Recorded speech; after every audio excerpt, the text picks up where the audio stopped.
हाँ भाई देखिए, करंट इलेक्ट्रिसिटी पढ़ रहे हैं, ठीक है। लास्ट लेक्चर में हम लोग ने क्यू प्रॉब्लम्स वगैरह कुछ डिस्कस की थी, है ना। आज हम लोग इसका एक नया पार्ट स्टार्ट करने वाले हैं, सर्किट थ्योरी, ठीक है। देखिए ऐसा सच कोई वो नहीं है, सवाल सॉल्व करने के तरीके हैं, ठीक है। 4 पॉइंट लिखवाता हूं मैं, सुनिएगा। मैं 4 पॉइंट लिखवाऊंगा और इन 4 पॉइंट के यहाँ पे पूरा सर्किट थ्योरी के क्वेश्चंस, केवीएल की इसलिए क्वेश्चन सॉल्व करेंगे, ठीक है। तो लिखिए फटाफट अपनी लैंग्वेज में, मैसेज लैंग्वेज में, जैसे लिखना है बाबू पुच्चू सोना लैंग्वेज, जो लिखना है लिखो, जो मैं बोल रहा हूँ लिखो। सबसे पहले फर्स्ट पॉइंट लिखो। फर्स्ट पॉइंट लिखिए, in the direction of current, in the direction of current, in the direction of current, if we cross the resistance, take negative. In the direction of current, in the direction of current, if we cross the resistance, take negative. Second point लिखिए, second point लिखिए, opposite to the direction of current, opposite to the direction of current, if we cross the resistance opposite to the direction of current, if we cross the resistance, take positive.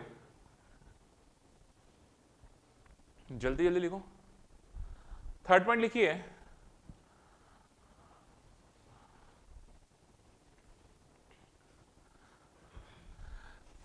for the cell, for the cell, for the cell, if we move, for the cell, if we move छोटा डंडा to बड़ा डंडा, हाँ हाँ लिख लो। for the cell, if we move छोटा डंडा to बड़ा डंडा, take positive. छोटा डंडा टू बड़ा डंडा, take positive. and बड़ा डंडा टू छोटा डंडा, take negative. बड़ा डंडा टू छोटा डंडा, take negative. ऐसे ही लिख, ऐसे लिखिएगा, फटाफट सवाल होगा, समझ में आएगा। आई बात समझ में? ये 4 पॉइंट, 3 पॉइंट्स हैं, इन 3 पॉइंट्स का रट्टा मारो, फटाफट रट्टा मारो। ये क्या है, क्या कह रहा है ये समझिए। देखिए कोई एक सर्किट है, सुनना प्लीज। ये एक सर्किट की बीच की कोई ब्रांच बना दी मैंने, ठीक है। ये सर्किट की बीच की कोई ब्रांच है, ये कोई पॉइंट है ए, ये कोई पॉइंट है बी, ये सेल है, इसका ईएमएफ E1 बोला है मैंने, ये जो सेल है इसका ईएमएफ E2 बोला है, ये जो रेजिस्टेंस है ये R1 है और ये वाला रेजिस्टेंस जो है भाई R2 है। आपको गिवन है ये करंट का डायरेक्शन I इधर है, आपको गिवन है करंट का डायरेक्शन इधर है। ये जो 3 पॉइंट है ये वोल्टेज की इक्वेशन लिखने के लिए मैंने आपको बताए हैं, वोल्टेज की इक्वेशन। ए पॉइंट पर पोटेंशियल है, मैंने बोला, ध्यान दीजिए, ए पॉइंट पर पोटेंशियल है VA। सुनना ध्यान से, एक बार मैं समझा देता हूं। ए पॉइंट पर पोटेंशियल कितना है VA, कॉन्सेप्ट समझना। करंट मेंशन्ड है, आगे जा रही है, करंट मेंशन्ड है, आगे जा रही है। करंट हमेशा हाई पोटेंशियल से लो पोटेंशियल फ्लो करती है, यानी आगे का पोटेंशियल ज्यादा होगा, पीछे का पोटेंशियल कम होगा। यानी जैसे करंट आगे गई, रेजिस्टेंस क्रॉस किया, तो पोटेंशियल क्या हुआ होगा, ड्रॉप हुआ होगा। पोटेंशियल क्या हुआ होगा, ड्रॉप हुआ होगा। तो ए पॉइंट का पोटेंशियल लिखा मैंने VA, आगे बढ़ा। करंट की डायरेक्शन में रेजिस्टेंस क्रॉस किया तो नेगेटिव, और ये मैंने बताया पोटेंशियल ड्रॉप हुआ है। ओम बाबा के अकॉर्डिंग V = IR। अगर किसी रेजिस्टेंस से I करंट फ्लो हो रही है, रेजिस्टेंस का R1 है, तो कितना पोटेंशियल ड्रॉप किया उसने करंट की डायरेक्शन में, IR1। तो थोड़ा सा आगे बढ़े, इसने पोटेंशियल कम कर दिया, तो V - IR1। आगे बात समझ में? सेल में छोटा डंडा नेगेटिव, बड़ा डंडा पॉजिटिव। तो यहां पे जैसे आगे बढ़े पोटेंशियल इंक्रीज हुआ, पोटेंशियल इंक्रीज हुआ, तो मैंने बोला सेल में छोटे डंडे से बड़ा डंडा बोले तो पॉजिटिव, तो ये हो गया E1। आगे बात समझ में? वापस आगे जा रहे हैं, वापस रेजिस्टेंस आ गया, करंट की डायरेक्शन में रेजिस्टेंस क्रॉस किया तो वापस से पोटेंशियल ड्रॉप हुआ होगा, नेगेटिव लेना है, तो ये हो जाएगा -IR2। सेल में बड़ा डंडे से छोटा डंडा, बड़ा डंडा पॉजिटिव, छोटा डंडा नेगेटिव, यानी जैसे ही आगे पहुंचे पोटेंशियल उसने ड्रॉप किया होगा। कितना ड्रॉप किया होगा, E2 क्या होगा, तो -E2। घर से बहुत सारे पैसे लेके निकला, घर से बहुत सारे पैसे लेके निकला, शॉपिंग कर ली, पैसे खर्च हो गए, माइनस कर दिया। रास्ते में किसी को लूट लिया, पैसे बढ़ गए, ऐड कर लिया। फिर किसी ने मुझे लूट लिया, फिर कम हो गया। अल्टीमेटली बढ़ गए, कम हो गए, बढ़ गए, कम हो गए, लास्ट में कितने पैसे बचे, VB। आई बात समझ में? तो ये अगर लाइन लिखनी आ गई तो आगे के सारे सवाल यूं चुटकी में सॉल्व करेंगे अपन। ये लाइन लिखनी आ गई, समझ में आया? तो 3 पॉइंट अगर मैंने याद रख लिए भाई, क्या क्या याद रखे? करंट की डायरेक्शन में रेजिस्टेंस क्रॉस किया तो नेगेटिव, करंट की डायरेक्शन में रेजिस्टेंस क्रॉस किया तो नेगेटिव, क्योंकि करंट ऑब्वियसली बात है high potential low potential flow करती है। करंट के अपोजिट रेजिस्टेंस क्रॉस किया तो पॉजिटिव। सेल में छोटे डंडे से बड़ा डंडा पॉजिटिव और बड़े डंडे से छोटा डंडा नेगेटिव, खत्म। 4 लाइन याद करो, 4 लाइन करो, सारे सवाल करेंगे। उल्टा भी लिख सकते हैं भाई, उल्टा भी तो लिख सकते हैं। सपोज बी से चले, ध्यान दो, सपोज बी से चले, बी से चले, पोटेंशियल लिखा वीबी, लिखा क्या? करंट जा रहा है आगे, नहीं अभी मतलब नहीं है, छोटे डंडे से बड़ा डंडा पॉजिटिव तो प्लस E2, पक्की बात है। करंट जा रही है उधर, मैं आ रहा हूं इधर, करंट के अपोजिट रेजिस्टेंस क्रॉस किया तो पॉजिटिव, तो ये हो गया प्लस IR2। बड़े डंडे से छोटा डंडा नेगेटिव माइनस E1। करंट जा रही है आगे, मैं आ रहा हूं पीछे, पॉजिटिव प्लस IR1। और कहां पहुंच गए भाई? ए पर पहुंच गए। क्या दोनों इक्वेशन सेम है क्या? अरे इधर उधर करके रियानिजी तो करना है। समझ में आया? तो अगर ये लाइन आपको लिखनी आ गई है तो आई होप कि आपको सब समझ में आ जाएगा। अब आगे बात समझ में, जल्दी से बनाइए इस चीज को।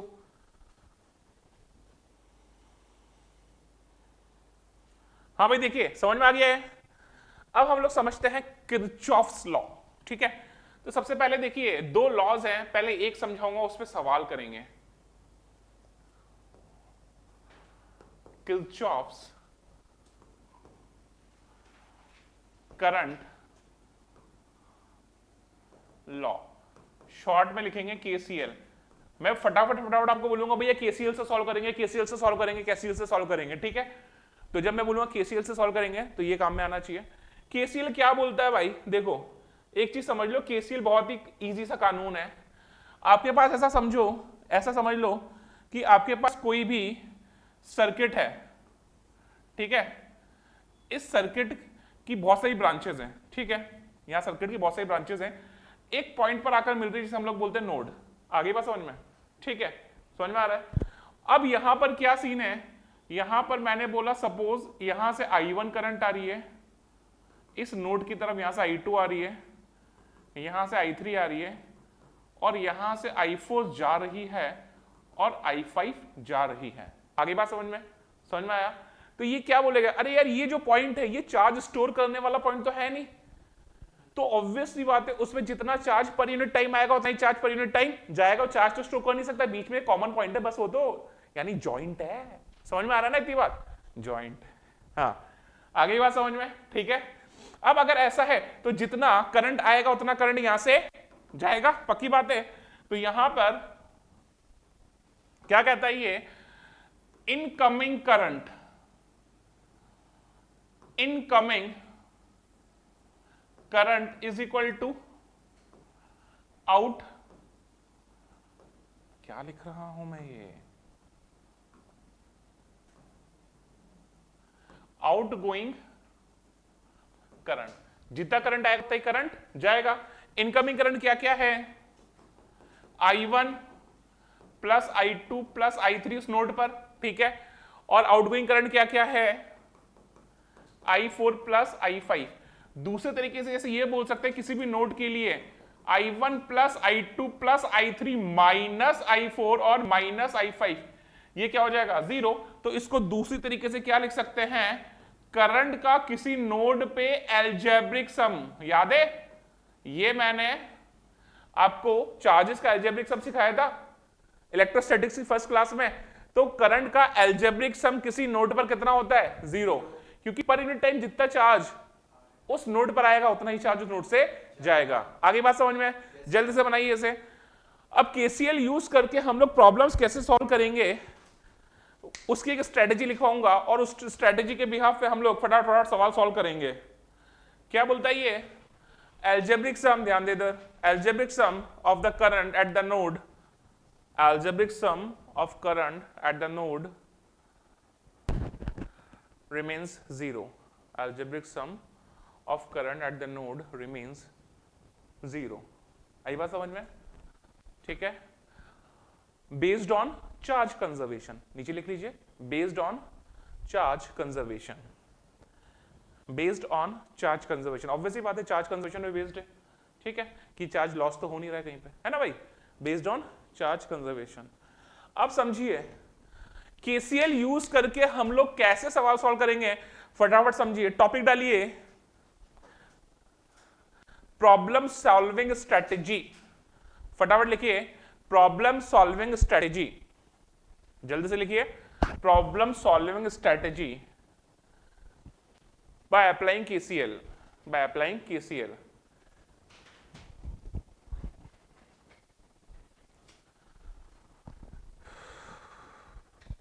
ठीक है, अब समझो यहां पे भैया, और भैया ध्यान दो, सभी लोग ध्यान दो, सबसे पहला पॉइंट समझो यहां पे, समझो नहीं समझाता हूं बात है, पहले लिख लो, पहला पॉइंट लिखो, सर्किट में सबसे पहले, मैसेज लैंग्वेज में लिख लो, सर्किट में सबसे पहले कोई खाली वायर ढूंढो, सर्किट में सबसे पहले कोई खाली वायर बोले तो जिसपे कोई कंपोनेंट्स ना हो, आई बात समझ में, सर्किट में सबसे पहले कोई खाली वायर ढूंढो, फाइंड करो और उसका पोटेंशियल 0 मान लो, assume the potential of that wire is 0, ठीक है, उस खाली वायर का पोटेंशियल कितना मान लो 0, ये फर्स्ट पॉइंट था। सेकंड पॉइंट लिखिए, सेकंड पॉइंट लिखिए, सेकंड पॉइंट लिखिए, अब सर्किट में कोई ऐसा कॉमन नोड फाइंड करो, लिखो अब सर्किट में कोई ऐसा कॉमन नोड फाइंड करो जिस पर ज्यादा से ज्यादा,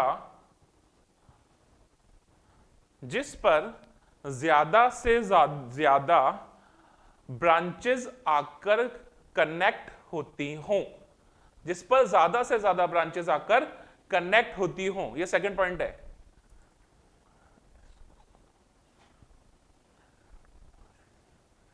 जिस पर ज्यादा से ज्यादा ब्रांचेस आकर कनेक्ट होती हों, ठीक है भाई।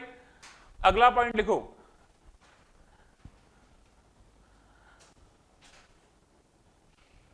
इस कॉमन नोड का पोटेंशियल सपोज x मान लिया मैंने, इस कॉमन नोड का पोटेंशियल x मान लो, इस कॉमन नोड का पोटेंशियल x मान लो एंड इस कॉमन नोड का पोटेंशियल x मान लो एंड इस कॉमन नोड से सारी करंट्स आउटगोइंग मानते हुए सॉल्व कर लो, इस कॉमन नोड से सारी करंट्स आउटगोइंग मानते हुए सॉल्व कर लो, आई बात समझ में, इस कॉमन नोड से सारी करंट्स क्या मानेंगे हम लोग, आउटगोइंग है, ठीक है। अब कैसे स्ट्रेटेजी को यूज करेंगे वो मैं फटाफट सवाल से सिखाता हूं तुम्हें। हाँ भाई देखिए, एक सवाल है आपके सामने, ये सवाल ये कह रहा है कि आपको हर ब्रांच में करंट फाइंड करना है, हर ब्रांच में क्या करना है, करंट फाइंड करना है। तो मैंने आपको क्या सिखाया, मैंने आपको यह सिखाया सर्किट में कोई एक खाली वायर ढूंढो, तो देखो ऊपर भी एक खाली वायर दिख रहा है और मुझे नीचे भी एक खाली वायर दिख रहा है, मैंने नीचे वाला मान लिया, समझ में आ रहा है। सर्किट में खाली वायर ढूंढो और उसका पोटेंशियल कितना मान लो 0, तो मैंने बोला इस खाली वायर का पोटेंशियल 0 है, यानी इस पॉइंट का पोटेंशियल भी कितना होगा 0, इसका भी कितना होगा 0 और इसका भी कितना होगा 0, आई बात समझ में।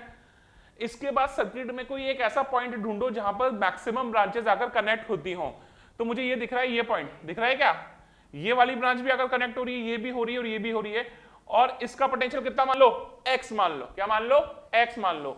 ऐसा मानो कि x से सारी करंट्स आउटगोइंग है, हो नहीं सकती, पॉसिबल ही नहीं है, क्योंकि इनकमिंग करंट हमेशा आउटगोइंग करंट होगी, अरे सारी आउटगोइंग होंगी तो इनकमिंग तो कुछ हो ही नहीं रही, तो आउटगोइंग कहां से आएगी, तो अभी मान के चलो अपने आप नेगेटिव आएगी, नेगेटिव का मतलब है वहां पर इनकमिंग थी, आई बात समझ में। तो मैंने बोला इधर करंट गई सपोज I1, इधर करंट गई I2 और इधर करंट गई I3, आगे बात समझ में, सारी करंट ऐसे मान ली, x से सारी I1 I2 और I3 आउटगोइंग है। अब यार क्या होता है, incoming current is equal to outgoing current, incoming current is equal to outgoing current, मैंने क्या माना यहां पे, इनकमिंग कितनी है 0, तो आउटगोइंग करंट का सम कितना हो जाएगा 0 हो जाएगा, तो यहां पे आउटगोइंग करंट का सम 0 हो जाएगा, यानी I1 plus I2 plus I3 कितना हो जाएगा बाबा 0 हो जाएगा। आगे बात समझ में आया। अब I1 I2 I3 की डायरेक्ट इक्वेशन कैसे लिखेंगे वो समझो। एक बार अपन सर्किट थ्योरी लगा लेते हैं और उसके बाद इसकी डायरेक्ट इक्वेशन लिखा करेंगे हर सवाल में खट खट खट खट खटाखट। वो वाला खटाखट नहीं, ये वाला खटाखट। आई बात समझ में? तो ध्यान दीजिए, समझो, यहां से चलता हूं मैं, यहां से चला, इस वाली ब्रांच में चल रहा हूं मैं, यहां से यहां तक आऊंगा, यहां से चला, पोटेंशियल कितना है बाबा? x। आगे चला, करंट की डायरेक्शन में रेजिस्टेंस क्रॉस किया तो नेगेटिव, अभी समझाया मैंने, यानी कितना हो जाएगा? 2i1। सेल में बड़े डंडे से छोटा डंडा क्या होगा? नेगेटिव, यानी -5। कहां पहुंच गया? यहां, और वहां का पोटेंशियल कितना है भाई? 0 है ना। आगे बात समझ में? तो यहां से ये हो गया x -5 upon 2 is equal to कितना हो गया रे बाबा? I1। कितना हो गया? I1। तो अगली बार सुनो प्लीज, मैं कैसे लिखूंगा ध्यान दीजिएगा। उस पॉइंट का पोटेंशियल x माइनस जो भी पोटेंशियल यहां लगा हुआ है, बड़े से छोटा तो यहां नेगेटिव लूंगा, छोटे से बड़ा तो यहां मैं पॉजिटिव लूंगा। आगे बात समझ में आ गया? ठीक है। डिवाइडेड बाय उस ब्रांच का टोटल रेजिस्टेंस कितना हो गया? 2। आगे बात समझ में? वापस से समझो, x -5 अपॉन 2, समझ में आया? यहां पर x -10 अपॉन 2, समझ में आ रहा है? यहां पर x -20 अपॉन 2। अगर ये पोलैरिटी अपोजिट होती, सपोज यहां पर ये पोलैरिटी अपोजिट होती, तो मैं क्या लिखता? x +10 upon 2। समझ में आया क्या? तो यहां पर मैं क्या कर रहा हूं, ध्यान दीजिए, I1 plus I2 plus I3 कितना है? 0। तो I1 हो गया x -5 अपॉन 2, हाँ या ना? I2 कितना हो गया? x -10 अपॉन 2, सही है क्या भाई? और I3 कितना हो गया? x -20 अपॉन 2, ये कितना हो गया? 0। क्या सही लिख दिया है सारा मैंने? सॉल्व कर लो, 2 से मल्टीप्लाई कर दो तो ये हो जाएगा 3x। कितना है ये? 20 30 है ना? 20 30 35, यानी कितना हो गया ये? कैलकुलेशन चेक कर लेना भाई यार। तो x हो गया 35/3 वोल्ट। आगे बात समझ में आ गया? समझ में आ गया? अब देखो, समझो यहां पे प्लीज ध्यान दो। I1 का बात करूं मैं, I1 कितना था? x -5 अपॉन 2, दिख रहा है मुझे? I1 कितना था? x -5 अपॉन 2, तो यानी ये हो जाएगा 35/3 -5 अपॉन 2। पक्की बात है? पक्की बात है? कितना हो गया? 35 - 15 कितना होता है भाई? जल्दी करो। 20/6, यानी सही है क्या? पॉजिटिव आ रहा है, यानी ये आउटगोइंग ही थी, ये सही है। समझ में आ गया क्या भाई? समझ में आ गया? I2 कितना था? ये I2 x -10 अपॉन 2 है ना? x का वैल्यू रख दिया 35/3 -10 अपॉन 2 है भाई? कितना हो गया? 35 - 30 कितना हो गया? 5, यानी 5/6 एम्पियर। ये भी पॉजिटिव आ रही है, यानी भैया ये भी क्या थी? अरे आउटगोइंग थी। I3 देख लो फटाफट, I3 देख लो, x -20 अपॉन 2, ये रही I3, यानी ये हो जाएगा 35/3, 35/3 था ना, -20 अपॉन 2 कितना हो गया? 60 -35 कितना होगा देवी? 25 -25/6, यानी ये हो जाएगा -25/6 एम्पियर। क्या देख रहे हो यहां पर? ये जो आ गई नेगेटिव आ गई, नेगेटिव का मतलब क्या है? ये इनकमिंग रही होगी। आगे बात समझ में? और ऑब्वियसली बात है, इनकमिंग करंट जो कि आउटगोइंग करंट और इनकमिंग करंट दोनों बराबर होनी ही होनी है। कॉन्सेप्ट क्लियर है? तो इस टाइप से हम लोग केसीएल यूज करके सॉल्व करेंगे। पर आप यार एक बात मेरे से ये पूछ सकते हो, तो आपके घर की खेती है क्या भाई? छोटू, घर की खेती है क्या? ठीक है, नहीं है? बंगाल में खेत नहीं है तुम्हारे? मच्छी के खेत? काला जादू आता है तेरे को? डर के रहो मतलब तेरे से मैं। ए मंजुलिका, शांत बैठ, ध्यान दो भाई, समझो, ध्यान से समझो। अब यार आप ये बोल सकते हो मेरे को, अरे यार मास्टर तू बेवकूफ बना रहा है मेरे को, बोल सकते हो? चलने तो नहीं, कौन बोल सकता है कि मास्टर तू बेवकूफ बना रहा है? नहीं तू नहीं, चलो इज्जत से मास्टर साहब आप बेवकूफ बना रहे हो, ऐसे बोल सकते हो ना? हाँ प्यार से बोल सकते हो। प्यार से तो जूते भी मार लेगा क्या मेरे? कहना क्या चाहता है भाई? ध्यान दे इधर। अब यार कैसे अपनी मर्जी से जीरो मान लिया और इसको एक्स मान लिया? आपकी घर की खेती की आप जीरो कैसे मान सकते हो? चलो एक्स तो मानो, समझ में एक्स का वैल्यू निकल के आ रहा है, आप जीरो कैसे मान रहे हो यार? ऐसे कैसे जीरो मान सकते हो? ठीक है, इस पे चर्चा करेंगे, इसे उतारो फटाफट। ठीक है जल्दी उतारो। हाँ भाई देखिए, ध्यान दीजिए क्या कह रहा है अगला सवाल, क्या कह रहा है? सवाल नहीं, तुम्हारी डाउट क्या कह रहा है? तुम्हारा डाउट ये कह रहा है कि भाई आपने नीचे वाले को जीरो मान लिया, ऊपर वाले को एक्स मान लिया, ऐसे कैसे कर लिया? नीचे वाले को जीरो मान लिया, ऊपर वाले को एक्स कैसे मान लिया, जीरो कैसे मान लिया? ऐसा समझो, ये एक रेजिस्टेंस है, ठीक है, ठीक है, ये एक बैटरी है, रेजिस्टेंस सपोज मैंने बोल दिया 5 ओम, सपोज मैंने 5 ओम बोल दिया, ठीक है, ठीक है, और ये बैटरी जो है वो मैंने बोल दी, बैटरी से मैंने कनेक्ट कर दिया, बैटरी मैंने बोल दी इसका जो ईएमएफ है सपोज 25 वोल्ट है, इंटरनेशनल बाढ़ में जान दो, ठीक है। अब देखो यहां पर मैं क्या मान सकता हूं, सुनना, 25 वोल्ट का मतलब क्या है ये चीज समझना, ये इस एंड और इस एंड के बीच का पोटेंशियल डिफरेंस है। 25 वोल्ट का मतलब क्या है? ये इन दोनों एंड्स के बीच का पोटेंशियल डिफरेंस है। मैंने बोला यहां से करंट गई सपोज आई, है ना, सपोज क्या कर सकता हूं मैं, इस वाले पॉइंट को जीरो मानूं पोटेंशियल, तो इस वाले पॉइंट का पोटेंशियल 25 वोल्ट मानूंगा मैं। आई बात समझ में? सर्किट थ्योरी लगा के मैंने बोला करंट गई सपोज आई, है ना, तो यहां से यहां तक जा रहा हूं मैं, तो 25 minus 5i is equal to 0, 25 minus 5i is equal to 0, समझ में आया? अभी लिखवाया था मैंने। तो यहां से जो i आ गया कितना आ गया यार, 5 एम्पियर आ सकता है ना, है ना। तो ये कब आया? जब उधर वाले का 0 माना, इधर वाले का मैंने क्या मान लिया 25। मुझे डिफरेंस 25 लेना है, तो ऐसा भी तो हो सकता है इधर वाले का पोटेंशियल 10 वोल्ट हो और इधर वाले का पोटेंशियल, अभी भी डिफरेंस कितना रहा? 25 ही रहा। क्या करंट 5 एम्पीयर ही आने वाला है क्या? देख लेते हैं। तो ये हो गया 35 minus 5 I dash is equal to 10, हाँ या ना, यही होगा। तो 35 माइनस 10 कितना हो गया? 25, 25 बटा 5, तो आई डैश भी कितना आ गया? तो करंट में कोई फर्क पड़ा? कुछ भी मानो। तो बेसिकली वो डिफरेंस है, बेसिकली वो क्या है? डिफरेंस। यानी अगर मैंने नीचे जो खाली वायर है उसका पोटेंशियल 0 माना है, तो जो x है उन दोनों पॉइंट्स के बीच का पोटेंशियल डिफरेंस है, तो x अपने आप डिफरेंस आएगा। आगे बात समझ में? ये कॉन्सेप्ट क्लियर है?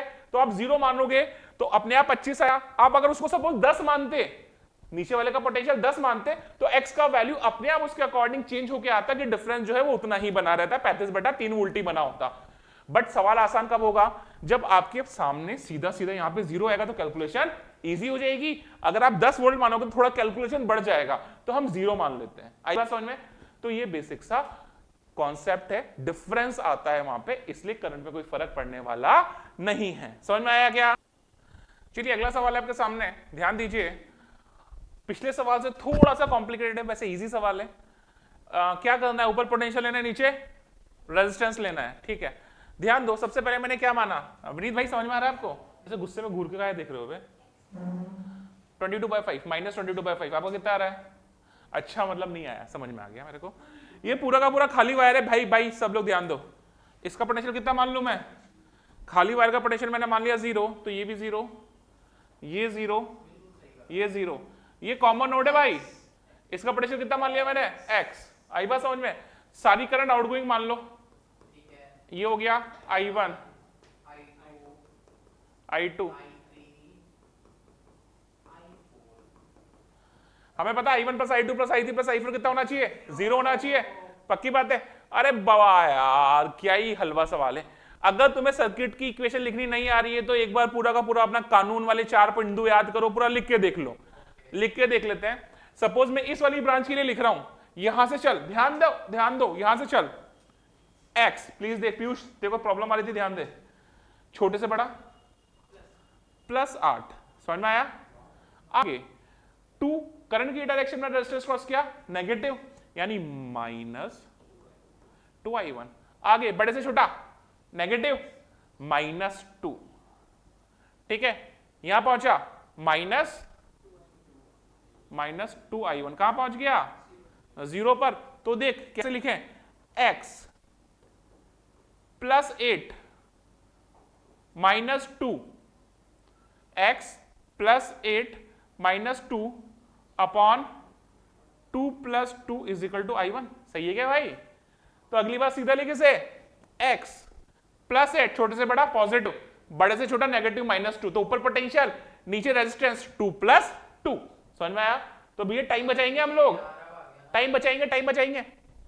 एक बार लिखना सिखा दिया, ऊपर पोटेंशियल डाल, नीचे रेजिस्टेंस डाल, रेजिस्टेंस को ऐड कर, ऊपर पोटेंशियल को पोलैरिटी के अकॉर्डिंग काम कर। आई बात समझ में? तो कैसे करें, फटाफट लिख लेते हैं जल्दी। इस ब्रांच के लिए देख लेते हैं फटाफट, ध्यान दीजिए।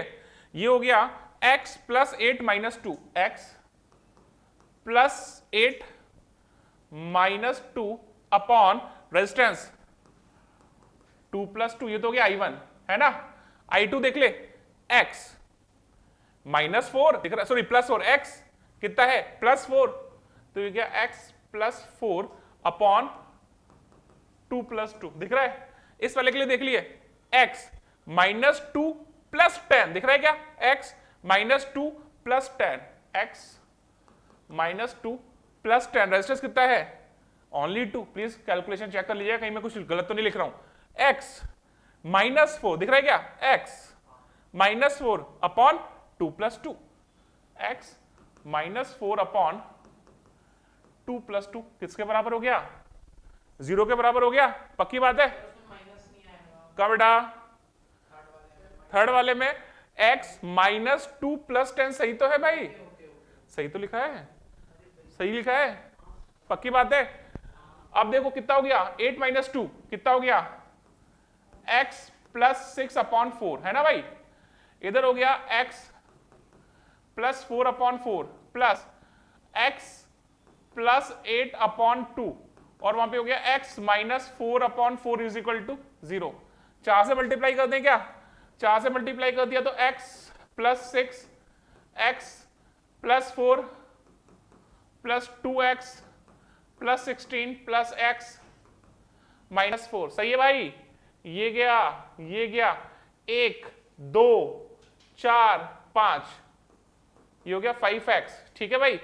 6 और कुछ है क्या? 16 और 6 22 प्लस 22 = 0, तो x जो आ जाएगा वो आ जाएगा -22/5 वोल्ट। आगे बात समझ में? क्या मैडम आपका प्लस कैसे आ रहा था? अरे ये बोलना है यार, तो ऑब्वियस ही बात है। आगे समझ में? तो जो x होगा कितना होगा? -22/5 कर लोगे, -22/5 यहां रख दोगे, i1 आ जाएगा, यहां रख दोगे i2 आ जाएगा। करो ध्यान दे, x का वैल्यू -22/5 यहां रखेगा, i1 आ जाएगा, यहां रखेगा i2 आ जाएगा, यहां रखेगा i3 आ जाएगा, और यहां रखेगा i4 आ जाएगा। हर ब्रांच का करंट आपके पास आ जाएगा। कॉन्सेप्ट क्लियर है क्या? अरे हलवा सवाल है रे बाबा। अगला देखते हैं फटाफट, अगला सवाल। हाँ भाई समझिए, ये सवाल समझ में आ गया सबको? आई होप कि आपको समझ में आ गया होगा। अब कल पढ़ते हैं, कल वाली पढ़ेंगे, सवाल करेंगे अभी आगे। 2 मिनट की एक बात सुन लो जो हुई थी उस दिन। अबे हुआ क्या भाई, सुबह फोन आया, मार्केटिंग वाले फोन आते रहते हैं, है ना? मार्केटिंग का फोन आया, वो अपना कैटलाइजर्स नाम क्या है, कोचिंग का नाम क्या है? कैटलाइजर्स इंस्टीट्यूट, है ना भाई? है ना? उसका फोन आया, वो मेरे को बोलता है आधे से ज्यादा लोगों को ढंग से प्रोनाउंस करना ही नहीं आता। उसने मेरे को बोला सर आप काटालाइजर से बोल रहे हैं क्या? मैंने कहा सर नाम ढंग से बात करिए, ढंग से बोलिए नाम। तो सर नाम में क्या रखा है? मैंने कहा आपका नाम क्या है? बोला सर सुरेश। मैंने कहा हाँ रमेश बोलो। बोले सर रमेश नहीं। मैंने कहा हाँ आदित्य बोलो। बोले सर मेरा नाम सुरेश रमेश जो भी है वो बता। बेचारा परेशान हो गया, मैं उसका 3-4 नाम ले दिया, उसने बेचारे इरिटेट होकर फोन ही काट दिया। बोले नाम में क्या रखा है? नहीं। चलो हाँ भाई अगला सवाल आपके सामने, ध्यान दीजिए प्लीज, कॉन्सेंट्रेट करिए, बोले ध्यान दे प्लीज। अगला सवाल देखिए फटाफट। अगला सवाल क्या बोल रहा है? ये सामने आपकी हर ब्रांच का करंट चाहिए। थोड़ा सा चेंज हो गया सवाल। फर्स्ट ब्रांच में रेजिस्टेंस नहीं है। अरे सवाल ज्यादा आसान हो गया भाई। फर्स्ट ब्रांच में रेजिस्टेंस नहीं है तो रेजिस्टेंस नहीं है तो सवाल और आसान हो गया। कैसे आसान हो गया? एक बात बताओ, इस पॉइंट का पोटेंशियल आप 0 मानोगे तो इस पॉइंट का पोटेंशियल कितना हो जाएगा? कोई रेजिस्टेंस ही नहीं है ना पोटेंशियल लॉस करने के लिए, है ना। तो यानी इन दोनों पॉइंट्स के बीच का पोटेंशियल डिफरेंस कितना है 10 वोल्ट, यानी ये 0 है तो ऊपर वाला कितना हो गया 10 वोल्ट। आगे बात समझ में। तो यानी यहां पर ये सारा का सारा हो गया 0 0 0, ठीक है। यहां पर ये हो गया 10 वोल्ट, यहां पर ये हो गया 10 वोल्ट, और यहां पर ये हो गया 10 वोल्ट। आगे बात समझ में। मैंने माना सारा का सारा यहां पे करंट गई, ऐसे I1 गई, मैंने मान लिया यहां पे I2 गई, और मैंने मान लिया यहां पर I3 गई। आगे बात समझ में आया। 2 मिनट रुक जाओ ना, अभी आ रहा हूं, वहां पे आ रहा हूं ना बाबा। तो ऐसा किया मैंने, ठीक है।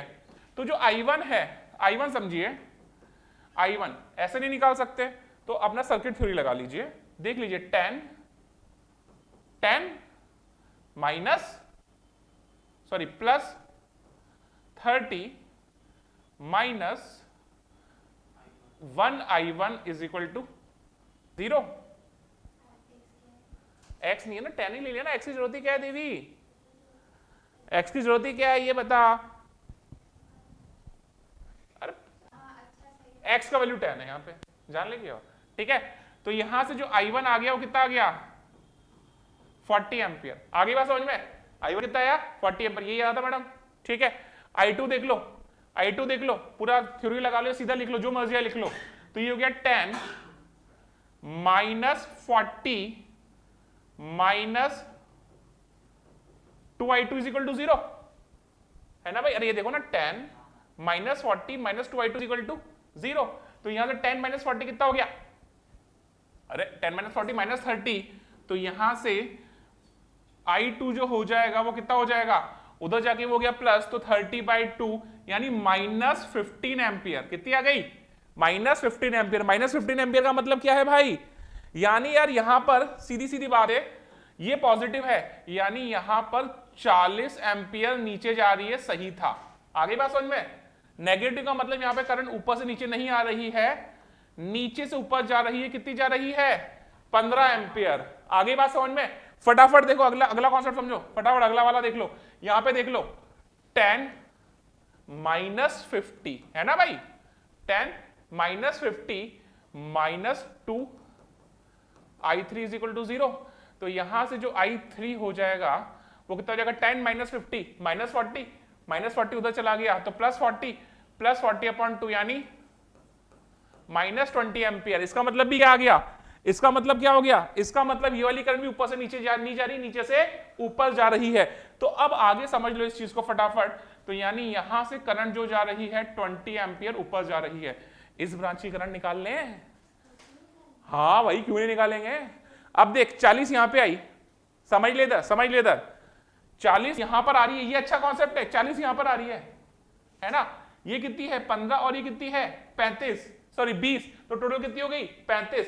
यानी जब 40 यहां पर आ रही है तो इधर कितनी गई होगी 35 एम्पियर गई होगी ना। उसी में से 15 एम्पियर इधर निकली होगी, 20 एम्पियर उधर निकली होगी। तो इधर वाली ब्रांच के लिए कितनी बची होगी 5 एम्पियर। तो यहां पे जो करंट आ रही है वो कितनी आ रही है 5 एम्पियर। कॉन्सेप्ट क्लियर है क्या, अरे इजी सवाल था भाई, कॉन्सेप्ट क्लियर है। तो यहां पे आ गई 40 15 20 और इधर की तरफ आ गई 5 एम्पियर। समझ में आया कॉन्सेप्ट। तो इसी प्रकार के अच्छे सवालों के लिए लाइक कीजिए, शेयर कीजिए। कैटलाइजर्स इंस्टीट्यूट को मिलते हैं कल वापस से अगली क्लास के